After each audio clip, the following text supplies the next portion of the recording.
Hello বন্ধুরা, কেমন আছো সবাই? আশা করছি সবাই খুব ভালো আছো আর আমিও ভালো আছি।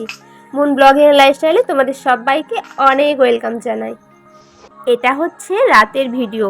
তো রোজ রাতে শুতে যাওয়ার আগে যে কাজটা আমার থাকে, তো সেটাই ভাবলাম তোমাদের সাথে শেয়ার করি। কিছু ড্রাই ফ্রুটস ভেজানো। তো তোমার দাদাভাই এটা জিম থেকে এসে খায় আর আমিও খাই।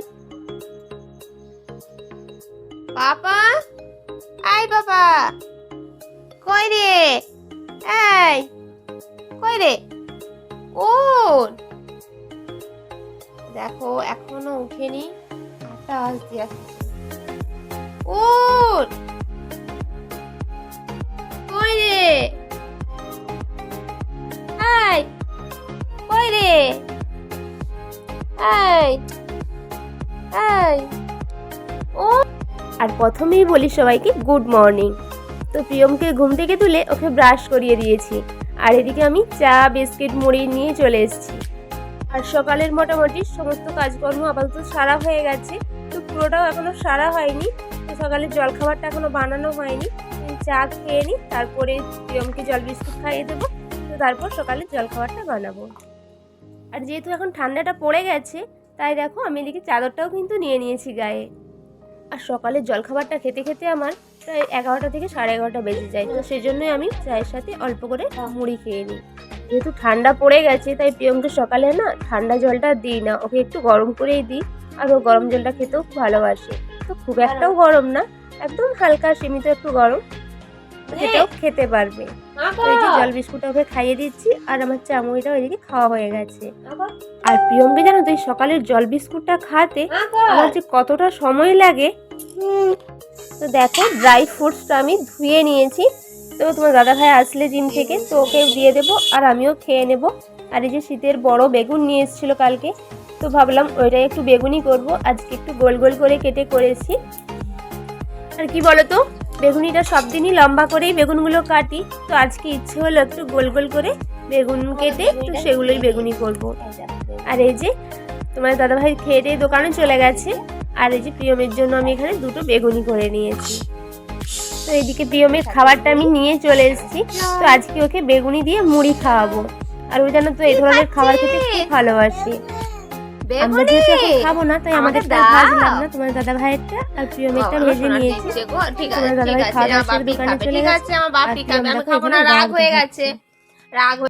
স্নান সেরে চলে এসেছি এবার রান্না করতে। তো প্রথমে এদিকে প্রিয়মের জন্য সিদ্ধ ঝোল করব, তার সবজিগুলো কেটে প্রেসারে সেদ্ধ করতে দিয়ে দিলাম। আর চলে এসেছি তোমার দাদাভাই মাছ নিয়ে। আর এই যে একটা বড় কাতলা মাছের মাথা নিয়ে এসছে। তো আমি বলেছিলাম বাঁধাকপি করব মাছের মাথা দিয়ে, আর কিছু বাটা মাছ নিয়ে এসছে। তো মাছগুলো এবার ভালো করে ধুয়ে নেব।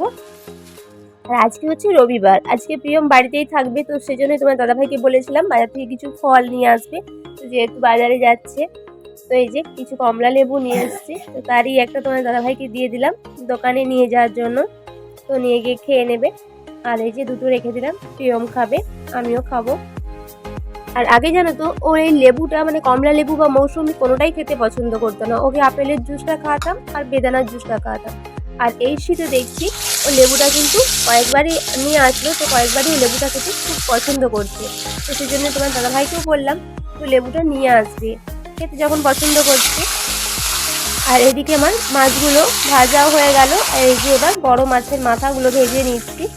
তো আজকে মাছের মাথা দিয়ে আমি বাঁধাকপি রান্না করব। আর মাছের মাথাগুলো জানো তো খুব বড় ছিল, দুটো মাছের মাথায় প্রায় 400 গ্রাম ওজন ছিল।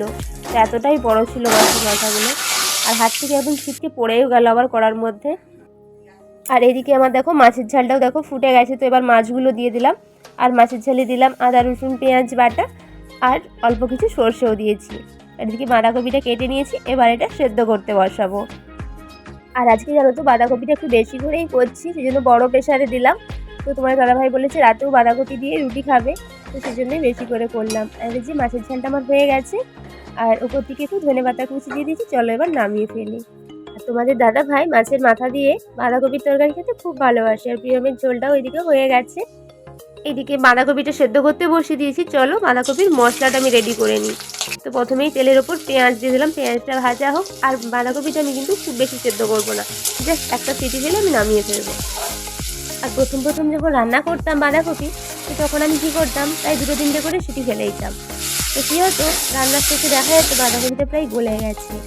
তো নাড়াচাড়া হতো, কষাকষি হতো, তো সেই জন্য শেষে গিয়ে দেখা যেত বাঁধাকপিটা গলে গেছে। তুমি দাদাভাই খেতে বসে না খুব চিৎকার করতো।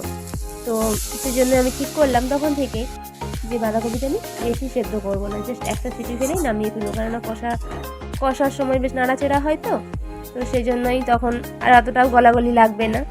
তো সেইভাবে তখন থেকে করি, তো তখন থেকে বাঁধাকপিটা ঠিকঠাকভাবেই হয়। এখন জানো তো কিচ্ছু বলে না, এখন খেয়ে কিন্তু প্রশংসাই করে। আর সব মেয়েদেরই শুনতে ভালো লাগে স্বামীর মুখে প্রশংসা, তাই না? আর আজকে তাড়াতাড়ি রান্নাঘরে চলে এসেছি। আর এদিকে জানো তো প্রিয়মকে আজকে স্নান করাতে পারলাম না, আর ওইদিকে ঠাম্মি ওকে আজকে স্নান করিয়ে দিচ্ছে। তো রান্না মোটামুটি সারা হয়ে গেল। আর এদিকে তোমার দাদাভাইও চলে এসছে। তো চলো তোমার দাদাভাইয়ের খাবারটা আমি রেডি করে নিই এবার। আর ওর স্নান করাও হয়ে গেছে। তোমাদের দাদাভাই যদি বাড়িতে চলে আসে আর স্নান হয়ে যায়, তো সে আর মোটামুটি দাঁড়াবে না, তাকে আগেই খেতে দিয়ে দিতে হবে। আর সেই জন্যই আমি যেটা করি, তোমার দাদাভাই স্নানে ঢুকলেই আমি খাবারটা রেডি করে ফেলি, যাতে ও স্নান থেকে বেরিয়েই খাবারটা খেতে পারে। আর আজকে প্রিয়মকে তাড়াতাড়ি খাবারটা দিয়ে দিয়েছিলাম, আর ও খাওয়া দাওয়া সেটা এখন ঘুমিয়ে পড়েছে। এবার তোমার দাদাভাইকে খাবারটা দিয়ে আমি আর মাম্মিজিও বসে পড়বো। তো দেখো মা পাঠিয়েছে গাছের পেঁপে। তো এই যে কয়েকদিন আগেই পাঠিয়েছে কাঁচা পেঁপে, আর একটা এই যে এটা পাকা পেঁপে। তো এটা কয়েকদিন বাড়িতে পড়েছিল, তো সুন্দরভাবে পেকে গেছে। তো ভাবলাম আজকে এটা মানে কেটে দেখবো কতটা সুন্দরভাবে পেকেছে। আর নিজেদের গাছের পেঁপে খেতে কার না ভালো লাগে বলো? তো কেনা জিনিস তো আমরা বাজার থেকে কিনে এনে সবাই খাই, তো তাও গাছের একটা জিনিস হলে সেটাই কিন্তু মনটা খুব আনন্দ হয়। আর এই পেঁপে গাছগুলো প্রায় 2 বছর হয়েই গেল, তো তখন থেকেই প্রায় ফল দিচ্ছে এখনো পর্যন্ত। তো কাঁচাও খাওয়া হচ্ছে, আবার পাকাও খাওয়া হচ্ছে। তো দেখো আমার সুন্দর করে কিন্তু পেঁপেটা কেটে এখন সুন্দর করে কিন্তু সাজিয়ে নিয়েছি। আর তোমার দাদাভাই জানো তো পেঁপে খাবে না। তো চলো এবার মাম্মিজিকে দিয়ে আসি, তারপর দুজনে মিলে একসাথেই খাবো। তো গিয়ে দেখলাম মাম্মিজি আবার রুমে নেই, এই যে বারান্দায় দাঁড়িয়ে আছে। আর পেঁপেটা কিন্তু খুব সুন্দরভাবে পেকেছে, আর ভালোভাবে না পাকলেও আবার খেতে ভালো লাগবে না, মিষ্টি লাগবে না। আর মাম্মি যেদিকে পেঁপেটা খেয়ে বললো যে পেঁপেটা খুব মিষ্টি ছিল। আর পেঁপেগুলো জানো তো ভালোভাবে পাকলে তবেই মিষ্টি হয়। আর এই যে রেডিওটা দেখতে পাচ্ছ, তো এই রেডিওটা জানো তো অনেক দিনের রেডিও। তো রেডিওটাই মাম্মিজি রোজ দুপুরে গান শুনে। আর মহালয়ার সময় কিন্তু ওতেই কিন্তু মহালয়ার শুনে ভোর প্রায় 3টের দিকে না 4টের দিকে আরম্ভ হয়, আমি ঠিক জানি না। আর আমরা কিন্তু ঘুমোতে ঘুমোতে শুনতে পাই যে রেডিওটা চালিয়ে দিয়েছে। আর কি বলতো, রেডিওতেই তো সবার আগে মহালয়াটা শুরু হয়। আর এখন আর টিভির মহালয়াটা ভালোই লাগে না, কিন্তু রেডিওটা কিন্তু এখনও ভালো লাগে। তো কানে আসে, তো ঘুমিয়ে ঘুমিয়ে শুনতেও কিন্তু বেশ ভালোই লাগে। আর এই যে এদিকে আমার পেঁপেটাও খাওয়া হয়ে গেল। তো তোমার দাদাভাই বললো চা খাবে, সেই জন্য জলটা বসিয়ে দিয়েছি। তো মাম্মিজির জন্য আর তোমার দাদাভাইয়ের জন্য বসিয়েছি, আমি খাবো না। আর এদিকে ঠান্ডা লেগেছে, সেজন্য বললো আদা দিয়ে চা খাবে। এই যে আমি আদাটাও থেতো করে নিয়েছি। আর তোমার দাদাভাইও কিন্তু সব দিন চা খায় না, ওই মাঝে মধ্যে যেমন ঠান্ডার দিনে মাঝে মধ্যে চাটা খাবে। আর এই যে চাটা হয়ে গেছে, তো দুজনে দুটো কাপে নিয়ে নিয়েছি। আর এদিকে কিছু বিস্কিট দিয়ে দেবো। আর এই বিস্কিটটা জানো তো খেতে খুব ভালো লাগে, নারকেল দেওয়া বিস্কিট। আর সাথে দেখো কিছু নিমকিও নিয়ে নিচ্ছি।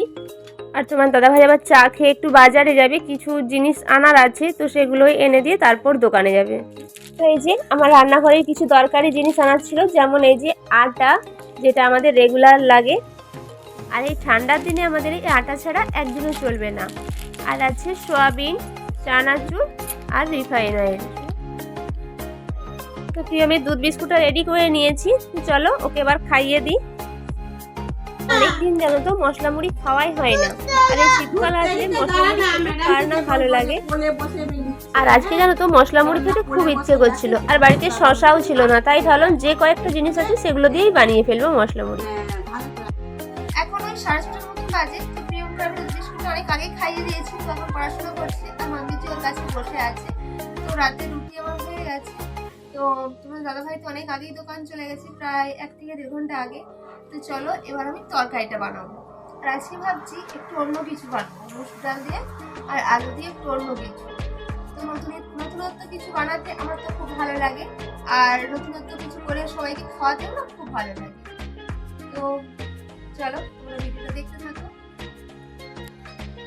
আর আজকে যে রেসিপিটা করব তার জন্য আমি প্রথমেই নিয়ে নিয়েছি মসুর ডাল, আমার যতটা লাগবে সেই পরিমাণ মতো, আর নিয়েছি একটা মাঝারি সাইজের আলু, খোসা ছাড়িয়ে নিয়েছি।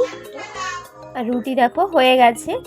তো এই ডাল রেসিপিটাতে যেগুলো লাগবে সেইগুলো আমার এখানে রেডি হয়ে গেছে। যেমন বড় সাইজের একটা পেঁয়াজ কুচি করে নিয়েছি ধনেপাতা কুচি, আর কাঁচা লঙ্কা চিড়ে নিয়েছি, আর বড় সাইজের একটা টমেটো কুচি করে নিয়েছি, আর আলুগুলোকে মোটা মোটা করে কেটে নিয়েছি লম্বা লম্বা করে। আর এখানে ডালটাও আমার ধোয়া হয়ে গেছে। তো এই যে প্রথমে আমি আলুগুলো ভালো করে ভেজে নেব একদম লাল লাল করে। এই মুসুর ডাল দিয়ে আলু দিয়ে এই রেসিপিটা আমি প্রথমবার করছি, আর আমার নতুন নতুন কিছু রান্না করতে জানো তো খুব ভালো লাগে। আর আলুগুলো দেখো লাল লাল করে ভাজা হয়ে গেছে। তো চলো আলুগুলো এবার তুলে নেব। আর আলুগুলো কিন্তু বেশিরভাগটাই সেদ্ধও হয়ে গেছে। আর আবার ওই কড়াতে কিন্তু দিয়ে দিলাম তেল।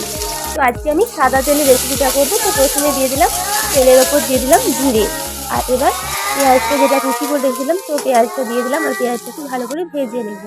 তো দেখো পেঁয়াজটা কিন্তু আমার ভাজা হয়ে গেছে। এবার মুসুর ডালটা দিয়ে হালকা করে ভেজে নেব। আর ডালটা তো অনেকক্ষণ আগেই ধুয়ে রেখেছি, তাই একদম শক্ত হয়ে বসে গেছে, পড়ছিল না। তো হাতে করেই তো ঢেলে দিলাম। তো দেখো ডালটা আমি হালকা করে ভেজে নিয়ে এবার দিয়ে দেবো জল, আর ডালটা এবার সেদ্ধ হতে দেব। আর এই রেসিপিটা আমি ফেসবুকে দেখেছিলাম। তো যখন দেখেছিলাম আমার কিন্তু ইচ্ছে হয়েছিল এটা আমি বাড়িতে একদিন বানাবো, আর আমাদের রুটির সাথে তোমার দাদাভাইকে খাওয়াবো। তো দেখো ডালটা আমার সেদ্ধ হয়ে গেছে। তো ওপর থেকে টমেটো কুচি দিয়ে দিলাম। তো টমেটো কুচি আর চেরা কাঁচা লঙ্কা দিয়ে কড়াইতে একদম জল ছিল না, অল্প একটু জল দিয়ে দিলাম। তো বেশিও জল দেওয়া চলবে না, এটা যেহেতু একটু চাপচাপভাবে হবে। আর দিয়ে দিলাম হলুদ গুঁড়ো। আর এবার আরও কিছুক্ষণের জন্য এটা আমি চাপা দিয়ে দেবো। আর এবার দিয়ে দেবো আমি আলুগুলো দিয়ে দেবো। তো আলুগুলো আমার সেদ্ধ হয়েই গেছে। তো এটা দিয়ে দেবো, আর ওপর থেকে ধনেপাতা কুচি দিয়ে আমি এটা নামিয়ে ফেলবো। একদম একটা সিম্পল রান্না, কোনো বাটাবাটি ছাড়াই। আর এই শীতের রাতে গরম গরম একদম রুটির সাথে জাস্ট অসাধারণ লাগছিল। তো আমি খাওয়া দাওয়া সেরেই বসেছি ভয়েস দিতে। সত্যি খুব সুন্দর হয়েছিল। তোমার দাদাভাই বললো না, সত্যিই খুব সুন্দর হয়েছে। বাড়ির সবার তো খুব ভালো লেগেছে, আর সবাই খুব প্রশংসাও করছিল। আর তোমাদের কেমন লাগলো তোমরা কিন্তু জানাতে একদম ভুলবে না। তোমাদের যদি ভালো লাগে তোমরাও বানিয়ে দেখতে পারো। প্রিয়মকে আমি দুধ রুটিটা খাইয়ে দিয়েছি, আর তোমাদের দাদাভাইয়েরও কিন্তু দোকান থেকে আসার সময় হয়ে গেছে। একদম গরম গরম পরিবেশন করব। আর আজকের ভিডিওটা এই পর্যন্ত। ভিডিওটা তোমাদের কেমন লাগলো জানাতে কিন্তু একদম ভুলবে না, আর ভালো লাগলে একটা লাইক করে দেবে, চ্যানেলটা সাবস্ক্রাইব করে দেবে। আর খুব শীঘ্রই দেখা হবে নতুন কোনো ব্লগে। ততক্ষণ তোমরা ভালো থেকো, সুস্থ থেকো, সাবধানে থেকো। তো আজকের মতন টাটা, গুড নাইট।